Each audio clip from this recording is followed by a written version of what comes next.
എടാ, നമ്മുടെ എക്സാം ഒക്കെ കഴിഞ്ഞില്ലേ? സക്സസ് സെലിബ്രേഷൻ ഒക്കെ കൊടുക്കണ്ടേ? സക്സസ് സെലിബ്രേഷൻ പിന്നെ ഇതിന് പുൽക്കൂടും മറ്റേതും മറ്റേ നക്ഷത്രമൊക്കെ വേണ്ടേ? ആട്ടുംകുട്ടി വേണം, മറ്റേ ആട്. പുല്ലൊക്കെ വേണ്ടേ? അല്ല, ഡ്യൂപ്ലിക്കേറ്റ് തൽക്കാലം വെച്ചാ പോരെ. ഡ്യൂപ്ലിക്കേറ്റ് ഒരു സാധനം എവിടെ കിട്ടാണ്ട. പക്ഷെ മറ്റേ ഉണ്ടല്ലേ തൂക്കിയിടുന്നേ, അത് വந்தாലോ പുറത്ത് വെക്കണം. നമ്മളെല്ലാ സാധനവും കിട്ടും.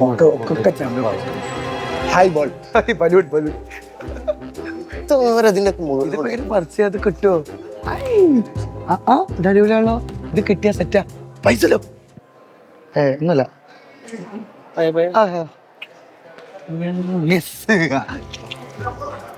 ഉണ്ണിയേശു ഉണ്ണിയേശു ഹലോ ഹലോ, എന്താ പരിപാടി? നമുക്ക് സക്സസ് സെലിബ്രേഷൻ ആയിരുന്നു. നമുക്ക് കുറച്ച് സ്റ്റാറും കുറച്ച് ഉണ്ടകളും ഒന്നും തരാൻ പറ്റത്തില്ല, അതൊക്കെ ഞങ്ങളുടെ സക്സസ് സെലിബ്രേഷന് വേണ്ടിയിട്ടുള്ള എന്തിനാ സക്സസ് സെലിബ്രേഷൻ? അതാണ് ഒരുമിച്ച് അടിച്ചാലോ? പൈസ ചാടണ്ട, നമുക്ക് എടുക്കാം. വാ, വേണ്ട വേണ്ട വേണ്ട. അപ്പടി ഓക്കെ സെറ്റ്.